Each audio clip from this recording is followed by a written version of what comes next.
Hey, I'm JC, and this is my wife, Luan.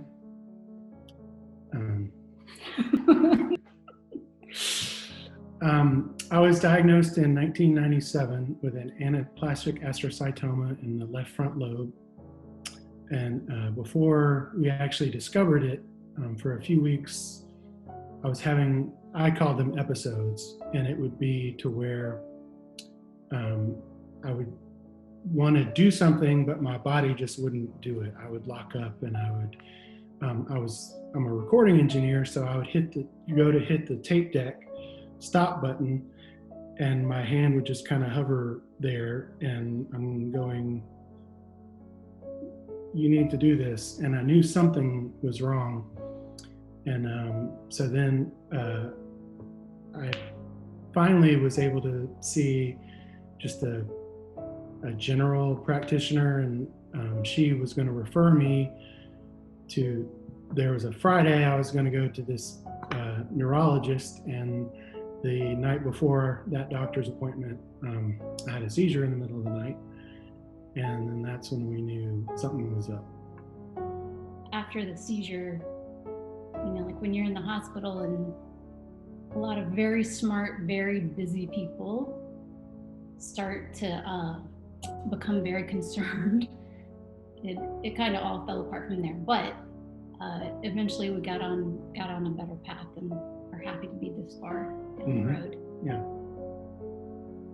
So I think at first we tried to find the best help we could from just starting from the ER, and got a lot of different opinions from different people, and thankfully eventually found at Emory, Dr. Gilbert and Terry were there, and we really found out that finding a neuro-oncologist is pretty important and was very helpful in our journey. And after that, as we found them, JC also had surgery. He ended up having surgery at NIH. And then we came back to Atlanta and did a clinical trial for temozolomide with Dr. Gilbert at Emory. And then after that, radiation, 6 weeks Whatever. of radiation. Yeah. So all in all, I would say that was about a year of active treatment. Yeah. Luan bore the brunt of all this initial research. Yeah. So she's the one that had all the people coming out of the woodwork saying, oh, did you see this article in Time, or did you see this? And this sounds bad, but I had the easy road because I just had to go to surgery. She's the one that had to be in the waiting room with, parents and relatives, and I got to avoid all of the reality, and I just got to go through treatment. She's the one that had to deal with the nuts and bolts of navigating this, what is good information and what is just, not good. Aside from still being an idiot, I thankfully have no long-term effects, I think. Do I? I would say he still has trouble talking sometimes, like finding the right words on occasion. He does get migraines every once in a while, which may be completely unrelated.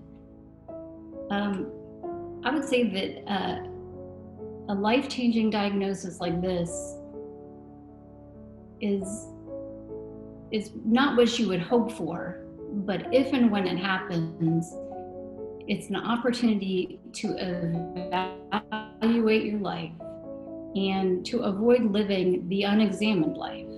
And when you do examine your life, get your house in order. It's your spiritual life, your relationships. It's an opportunity to make the most of whatever you have left, whether you survive for 20, 30, 40, 50 years, or whether you don't have that long. It's just a beautiful but tragic opportunity to really be intentional about how you choose to live your life and how you choose to treat the people around you, and then how you use whatever you have, whatever you've got left. Yeah. Anytime I share one-on-one my story, I say,